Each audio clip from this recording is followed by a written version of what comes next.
Pinag-aaralan sa Kamara ang panukalang pagbuo ng isang pambansang reserba ng petrolyo upang masiguro ang sapat na supply ng langis sa oras ng krisis. Nagbabalik si Kate Renya sa detalye. Kapag nagkaroon ng gulo sa ibang bansa, isa sa mga agad na tinatamaan ay ang supply at presyo ng langis. At kapag tumaas ang presyo ng krudo sa pandaigdigang merkado, ang mga Pilipino ang agad na nakakaramdam ng epekto. Kaya naman, isinusulong sa Kamara ang pagbuo ng isang pambansang imbaka ng langis. Layunin nito na magkaroon ng nakahandang reserba na maaaring gamitin kapag may krisis o bigla ang pagkakagambala sa supply.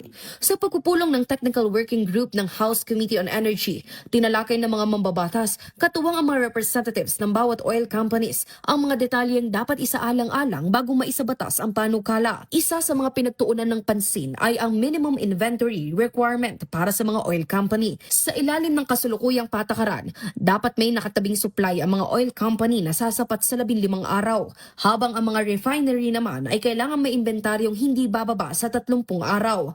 Ayon kay TWG Chairperson Arthur Yap, mahalagang matiyak na may sapat na langis na maaaring makuha anumang oras kung kailan ito kailangan. I am of the impression that when you say 30 days inventory for the oil companies, that means at any time they are at 30 days. So they can trade that stock.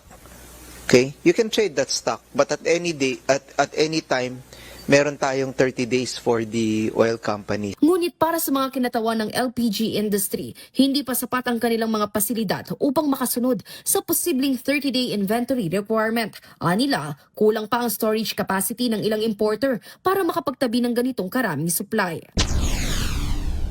Even though we would like to comply with that minimum inventory requirement, we don't think that the present infrastructure and storage capacity of the importers are capable of storing this 30 days inventory. Dagdag pa nila, mahalaga rin tignan ang dami ng iniaangkat na produkto dahil ito ang nakakaapekto sa kabuoang inventaryong langis. Dapat yung ini-import ng each importer should maximize whatever kung ano yung maximum full storage capacity na ng isang importer. Kasi kung they are importing less, if they are importing less doon sa storage capacity nila, bababa tayo sa 35 days or 30 days na inventory na kailangan natin. Paliwanag naman ni Quezon City 4th District Representative Bong Suntay, dadaan pa rin ito sa pag-aaral bago maisabatas, kaya may panahon pa ang mga kumpanya na makapaghanda. Posible rin anya na mapakinabangan pa rin ang mga hindi nagagamit na storage facility bilang bahagi ng pambansang reserba ng langis. Hindi ibig sabihin na malaki yung storage facility nyo, hindi nyo nagagamit lahat, kailangan punuin nyo ng 30 days worth. Hindi ganon. The government has to also to maintain a strategic petroleum reserve.